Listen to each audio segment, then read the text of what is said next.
এটা সপোন দেখিলো, সপোন দেখাৰ লগে লগে সমস্যা এটা আহে। কি সমস্যা জানেনে? সমস্যাটো আহে যে সপোনবোৰ পূৰণ হ'বনে নাই। অসমীয়া দেখাৰ কথা আছে, এটা সাধু কম এতিয়া। ৰূপে কি কৰে, গুণেহে সংসাৰ তৰে।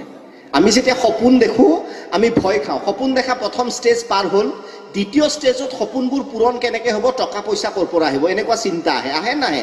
আমাৰ সন্তানক ভাল ট্ৰেইনিং আমি কেনেকে দিম, সেইটোৰ কাৰণে মই আপোনালোকক এটা সপোনৰ সাধু কওঁ। এজন সৰু ল'ৰা আছিল, 4 বছৰীয়া, দেখাত একদম কুৎসিত, একদম কোলা মোলা দাঁত চেপেঙে, মানে একদম দেখাত আমি যিটো বেয়া বুলি কওঁ, সাংঘাতিক বেয়া।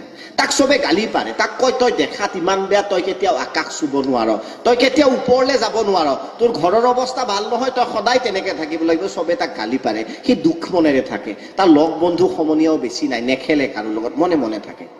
এদিন সেই ল'ৰাজনৰ ঘৰৰ ওচৰত মেলা এটা বহিল। মেলা জানে নহয়? মেলাত দেখিলে যে এজন মানুহে বেলুন বিক্ৰী কৰি আছিল।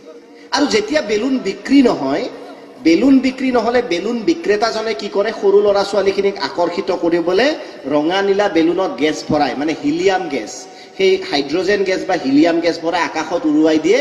আৰু আকাশত উৰি দেখি সৰু সৰু ল'ৰা ছোৱালীবিলাকে ভাল পায় আৰু বেলুন কিনিবলৈ আহে। আপোনালোকে জানেনে যে বেলুন আকাশত এইকাৰণে উৰে, বেলুনৰ ভিতৰত যদি হাইড্ৰজেন গেছ দিয়া হয়, যিটো গেছ বায়ুতকে পাতল, সেই পাতল গেছটোৰ বাবে আকাশত উৰে। সেই সৰু ল'ৰাটোৱে দেখিলে যে বেলুন বিক্ৰী নহলে ৰঙা নীলা হালধীয়া এনেকুৱা ধৰণৰ বেলুনত ৰং দি আকাশত উৰুৱাই দিয়ে, কলা বেলুনত ৰং দি উৰুৱাই নিদিয়ে। আপোনালোকে বাৰ্থডে পাতে নহয় ঘৰত, চাবচোন কলা বেলুন নাথাকে, ৰঙা নীলা হালধীয়া সেউজীয়া বেলুন থাকে, কলা বেলুন নাথাকে। ল'ৰাটোৱে ভাবিলে বহি যে কলা ৰংটো যে অলপ মানে কলা ৰং যে, সেইকাৰণে চাগে কলা বেলুনবোৰ আকাশত নুৰে। বেলুন বিক্ৰী কৰা মানুহজনে সেইকাৰণে চাগে ৰঙা নীলা বা হালধীয়া বেলুনত গেছ দি আকাশত উৰাই দিয়ে। ৰংটো যে কলা, উৰিব নোৱাৰে। তাক যে সৰুৰ পৰা শিকাই থাকে তই দেখিবলৈ বেয়া, তোৰ ঘৰৰ অৱস্থা ভাল নহয়, তই আকাশ চুব নোৱাৰ, সি ভাবে।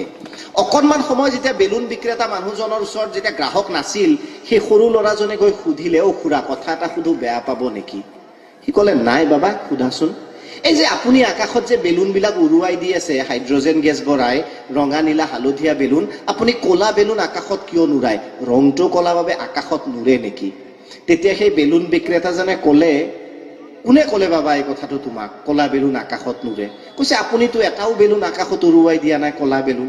তেতিয়া সেই বেলুন বিক্ৰেতাজনে এটা কলা বেলুন ললে, তাত হিলিয়াম গেছ বা হাইড্ৰজেন গেছ ভৰালে আৰু আকাশত উৰাই দিলে। ই আচৰিত, জীৱনত প্ৰথমবাৰ দেখিছে কলা বেলুন আকাশত উৰিছে, ৰঙীন বেলুন